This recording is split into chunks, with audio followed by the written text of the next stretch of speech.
Welcome to my channel. It's called Lunasa. In this channel, I do a deep dive into the writings of Florence Scovel Shinn. For this video, I want to talk about a classic phrase from the Bible that Florence quotes a lot too, which is that God says, "My way, not your way.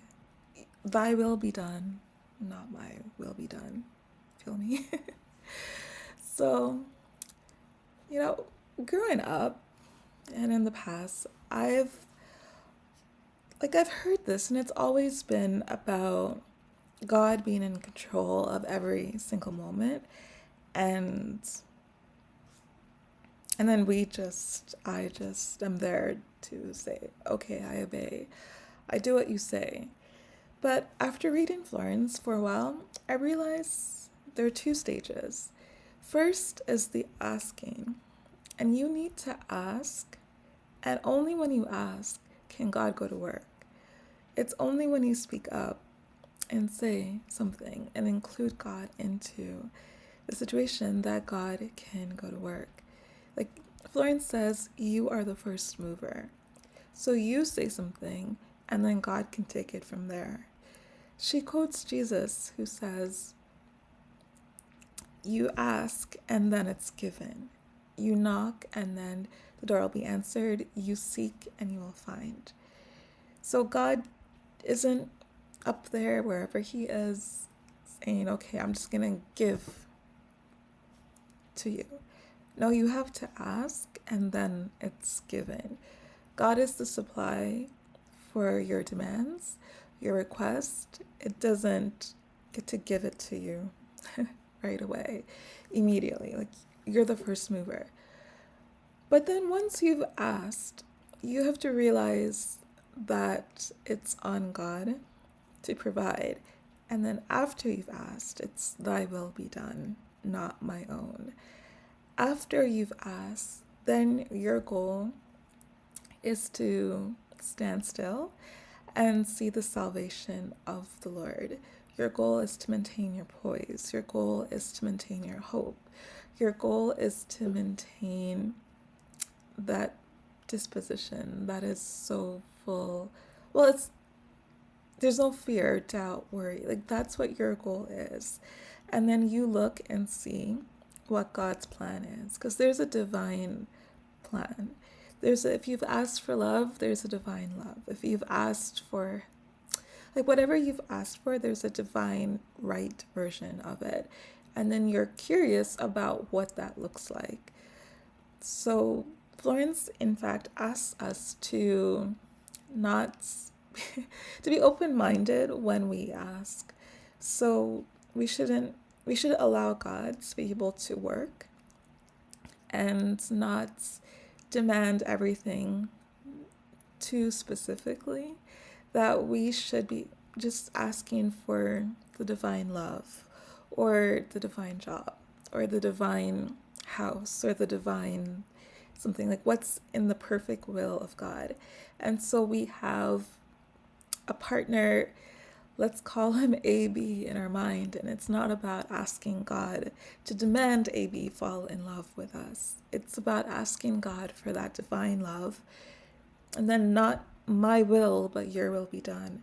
And then seeing, okay, it could be CJ or WB or something. Someone else could be the divine love for us. So we know our responsibility, but we also know our limits. When we ask, don't just really ask if you wanted to. Just ask for the divine version of it. What is yours by divine right? And kind of leave it be. And watch what that looks like as it comes into your life. Don't be too specific. So it's God's will, not your will. And then realize your responsibility after you've asked is to hold your poise and to hold yourself with the God mind, the superconscious mind, where there's all of this hope and joy and love and peace. And because you are a channel for which God to work through. When you're full of fear, doubt, and worry, that channel kind of closes up and God can't work. So you are what God is using to bring to pass different things. And when your mind is full of doubt, worry, fear, panic, God can't work through you. So you keep that channel open. You keep yourself in the right state of mind and allow God to work through you. And just be ready to see the goodness of God, and be ready to see the salvation of the Lord. And if there's battles to fight, things to make happen, realize, Florence writes, God has weapons you know not of, has ways you know not of, has techniques you know not of. God is your supply, not what's going on around you. And just keep your eye on God. Keep your eye on God. And then it's in this situation, like I've said, that it's thy will be done to God. You recognize just all the good that God can do here, and you kind of get out of your own way. So, this channel, we just do a deep dive into the writings of Florence Scovel Shinn. Right now, we're doing a deep dive into her book, the Game of Life and How to Play It. Florence also wrote another book called The Power of the Spoken Word, and Your Word is Your Wand, and all these books. I mean, they're really great. So for this video, I've been talking about her book, The Game of Life and How to Play It, and the chapter 9, Your Perfect Self-Expression. Yeah, but altogether, Florence is an amazing teacher. She wrote all of this stuff like 100 years ago.